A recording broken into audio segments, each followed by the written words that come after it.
Salut chers amis en Jésus-Christ et bonne fête de la Toussaint à vous tous. Aujourd'hui l'Église fête la solennité de la Toussaint comme chaque 1er novembre. Et nous méditons autour du thème de toutes les nations, ils sont venus voir le visage de Dieu. De toutes les nations, ils sont venus voir le visage de Dieu.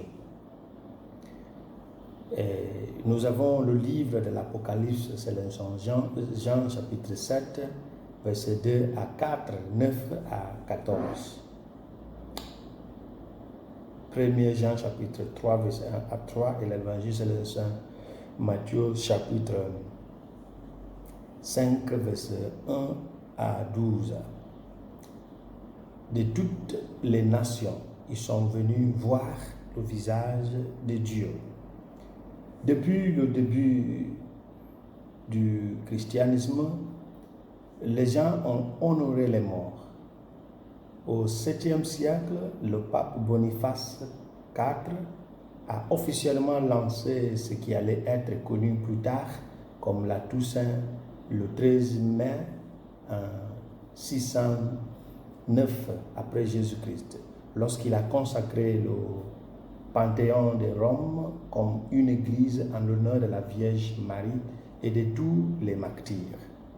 Il faut souligner que de nombreux saints ont leurs propres fêtes qui sont observées à certains jours, mais ce jour est destiné à célébrer tous les saints qui sont morts et ont atteint la félicité céleste, le paradis. La manière dont nous faisons, c'est une manière globale des saints connus et inconnus.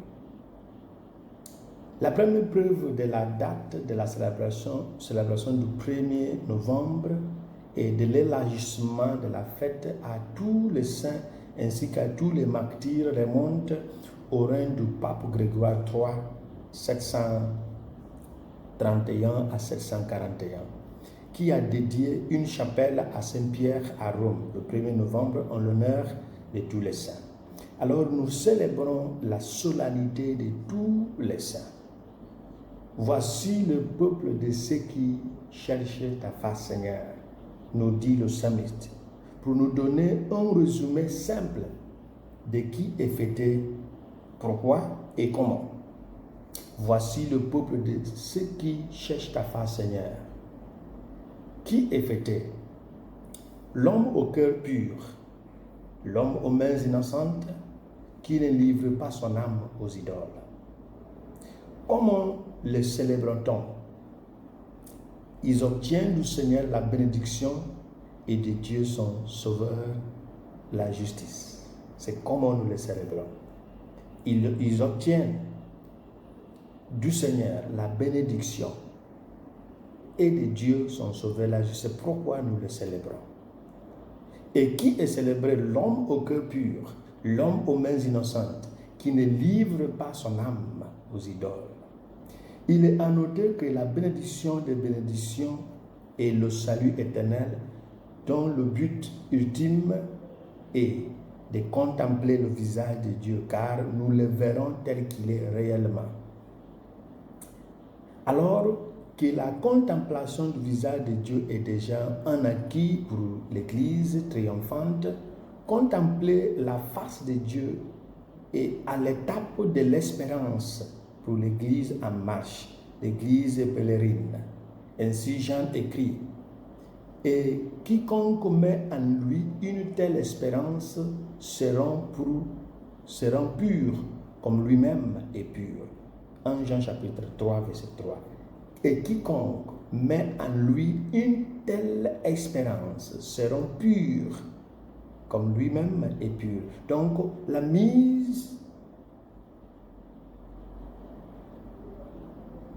de l'espérance en Dieu nous rend purs, parce que cette espérance nous oblige d'agir selon notre espérance. Saint Jean représente le royaume de Dieu comme le concept théologique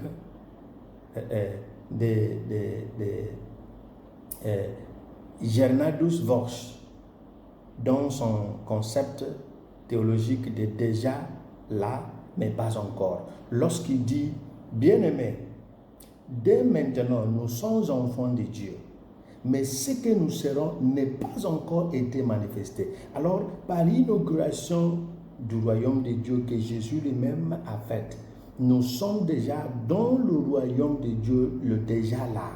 Mais la félicité céleste n'est pas encore là. Ce sera le royaume de pas encore. Par la grâce qui nous est rendue déjà enfants, nous sommes dans le royaume déjà inauguré par le Christ. Néanmoins, si en tant qu'enfants, nous ne voyons pas encore le visage de Dieu notre Père, cela implique que nous ne sommes pas pleinement admis dans la filiation comme le Christ. C'est pourquoi la pureté du cœur est la clé pour avoir accès au royaume à venir, la félicité céleste. Qui montrera sur la montagne du Seigneur? C'est la question centrale du jour. Jésus applique son enseignement sur les béatitudes pour nous inviter à l'état des bienheureux. Nous sommes heureux, nous sommes bienheureux par ces voies faibles, parce qu'elles sont les voies du Christ et non parce qu'elles sauvent en elles-mêmes. L'humilité, préconisée comme la voie du salut, ne sauve pas par elle-même, mais parce que c'est une chose recommandée, préconisée par Jésus, c'est lui qui sauve. À travers elle, nous voyons un lien avec la dernière phrase de la première lecture d'aujourd'hui. Apocalypse chapitre 7, verset 14 nous dit, « Cela vient de la grande épreuve. Ils ont lavé leurs robes et ils ont blanchi par le sang de l'agneau. » Voyons si l'un des éléments peut être un signe de bravoure selon les critères du monde. Comme je viens de dire, être heureux ou bienheureux selon les béatitudes ne sont pas parce qu'ils méritent d'être les âmes de salut, mais parce que ce sont les choses préconisées ou recommandées ou prescrites par Jésus. Les pauvres en esprit, première béatitude, et les persécutés, les maltraités, les calomniés, la dernière béatitude, dont la récompense est dans le futur royaume de Dieu. Est-ce que ceux-là, dans leur propre mesure, pourront sauver? Pauvres en esprit, les persécutés, les maltraités, les calomniés.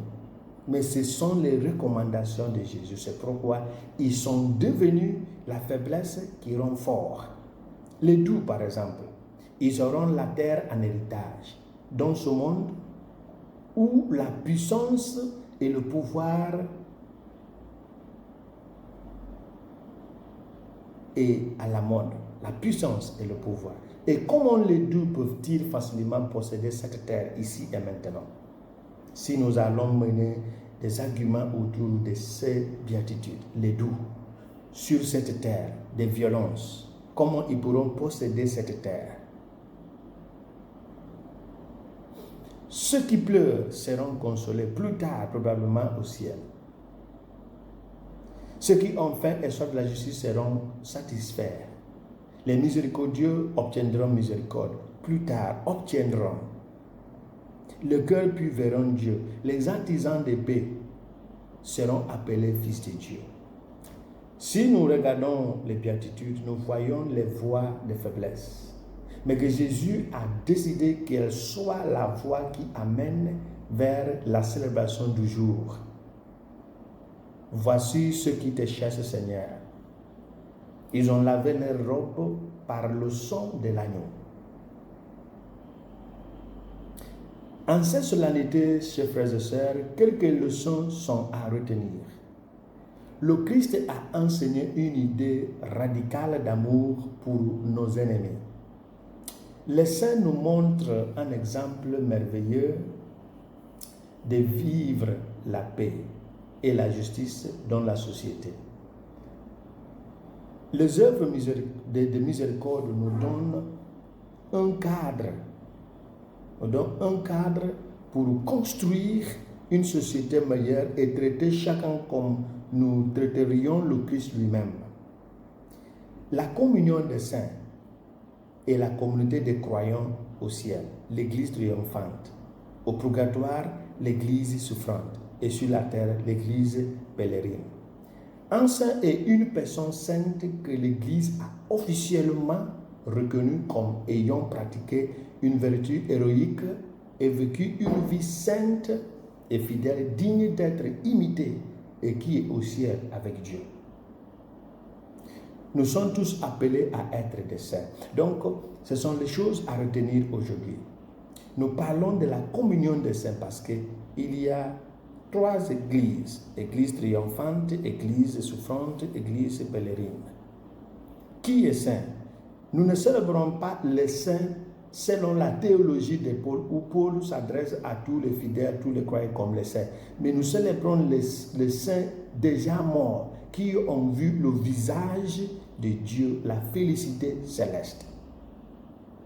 Et maintenant, pour nous, l'église pèlerine, nous sommes invités à imiter les saints.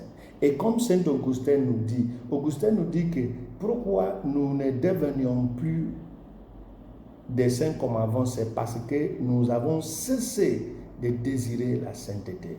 Demandons au Christ la grâce de recommencer à désirer, pour qu'on puisse faire partie des gens qui sont venus de toutes les nations pour voir le visage de Dieu.